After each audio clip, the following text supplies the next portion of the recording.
Bienvenue sur Africa 24 dans cette nouvelle édition du 12-15. Voici les titres de l'actualité. Réunis en session depuis le 8 mai, les parlementaires panafricains examinent les questions relatives à la paix et au développement de l'Afrique. Le maintien de la paix et de la sécurité sur le continent reste un défi à relever.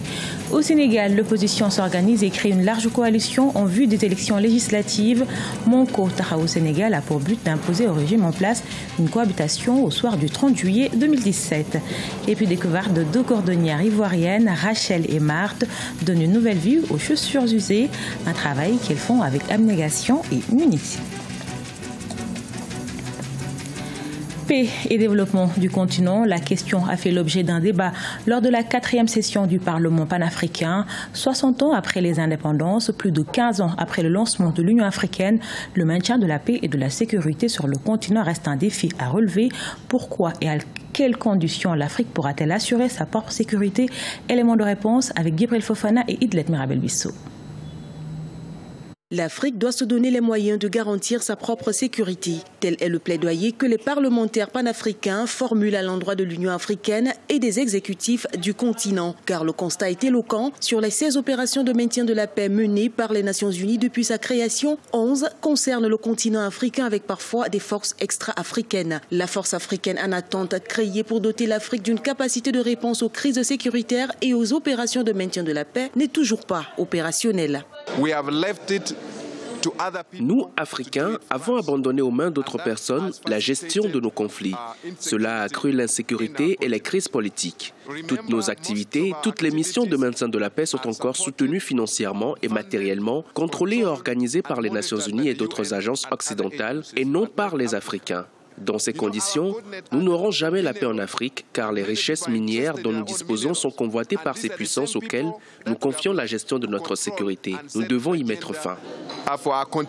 Le Parlement panafricain est conscient que les racines des crises sécuritaires sont aussi à rechercher dans la pauvreté et le sous-emploi. C'est pourquoi il préconise une approche préventive à travers la création des conditions pour un développement socio-économique inclusif. Toutefois, le mimétisme constaté dans les stratégies et politiques de développement laisse dubitatif. Le rôle que doit jouer le Parlement panafricain, c'est prendre conscience et aider les pays, l'exécutif, à prendre conscience pour dire que le modèle que nous sommes en train de suivre ici ne nous amènera pas très loin.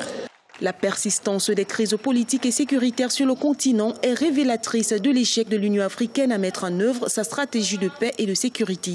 Entre autres facteurs explicatifs, l'absence de ressources financières. La réforme de l'Union africaine sous l'égide du président rwandais Paul Kagame permettra de doter l'institution panafricaine d'une autonomie financière. À cette aune, l'opérationnalisation de la force africaine en attente pourra être une réalité très prochainement.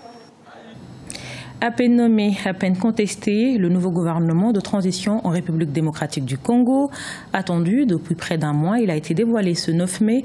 Censé préparer les prochaines séances électorales, cette équipe est jugée illégitime par une partie de l'opposition. Deogracia Sipodo.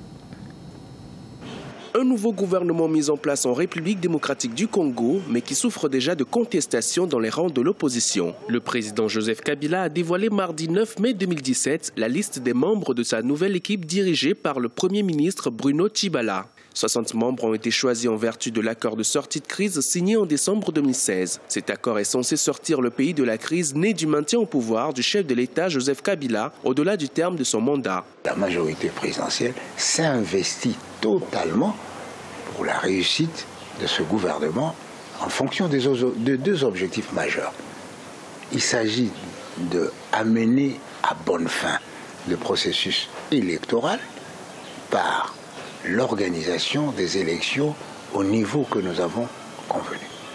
Il s'agit en même temps d'assurer au peuple congolais les meilleures conditions sociales et sécuritaires pour son épanouissement.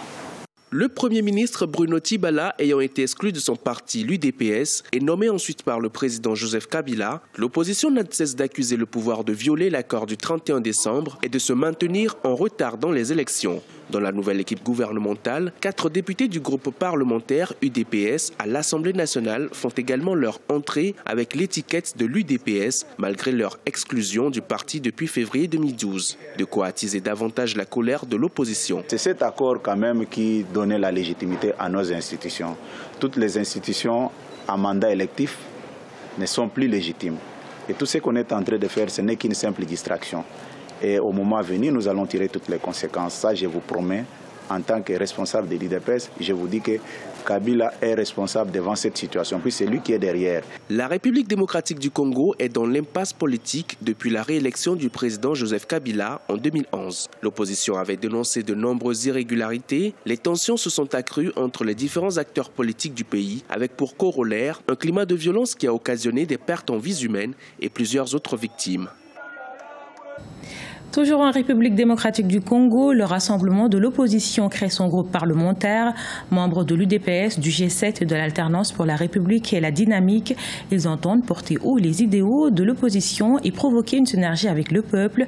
Le nouveau groupe du Parlement entend également s'illustrer dans les débats sur le budget 2017 ainsi que le Conseil national de suivi de l'accord du 31 décembre 2016.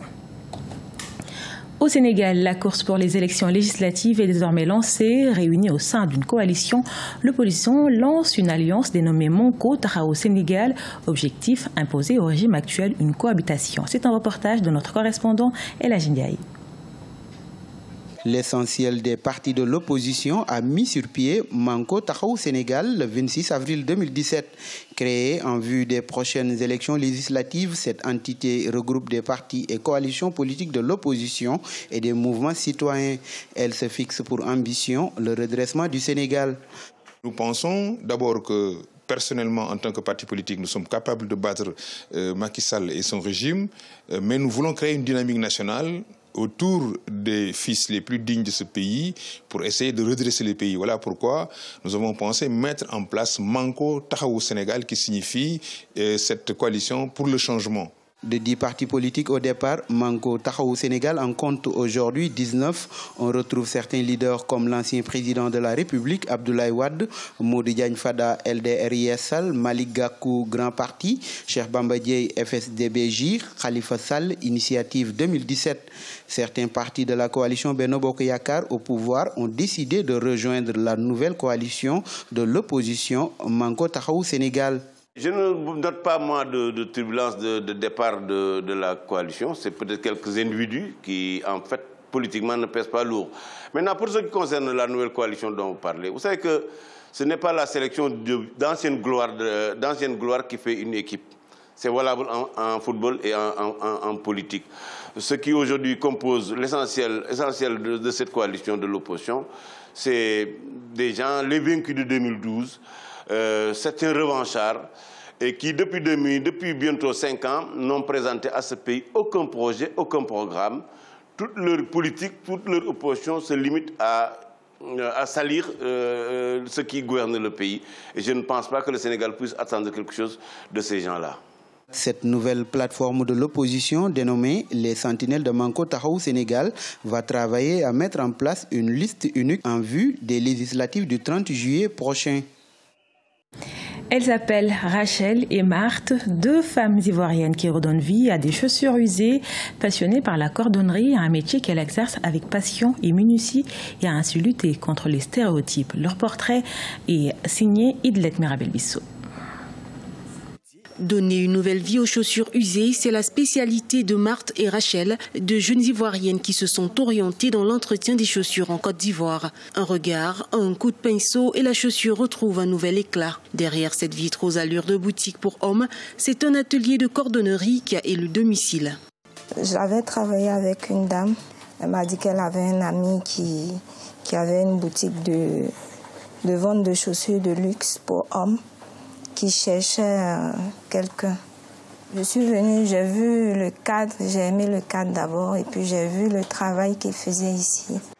Ici, les clients sont majoritairement des hommes. Ils viennent la plupart du temps pour donner une nouvelle brillance aux chaussures usées. La séance de relooking peut parfois s'étendre sur plusieurs jours. Tout dépend de l'état des chaussures et des attentes du client. Cet atelier propose aussi des chaussures neuves en vitrine. Mais très souvent, les clients optent plus pour la transformation que pour l'achat d'une nouvelle paire de chaussures. Il ne faudrait pas que les femmes aujourd'hui se disent qu'il y a des métiers d'hommes et de femmes. Tous les métiers sont faits pour tout type de personnes, qu'elles soient féminines ou masculines. Aujourd'hui, Marthe et Rachel s'épanouissent dans leur métier, même si les débuts dans cette entreprise ont demandé plus de patience à ces cordonnières. Elles ont réussi à gagner la confiance de leurs clients et de leurs employeurs. Elles font de leur métier un cheval de bataille pour affronter au quotidien les exigences de la vie. Ce journal a été réalisé par l'ensemble de la rédaction. Nous vous remercions pour votre fidélité. Dans un instant, une nouvelle édition de l'actualité sur Africa 24.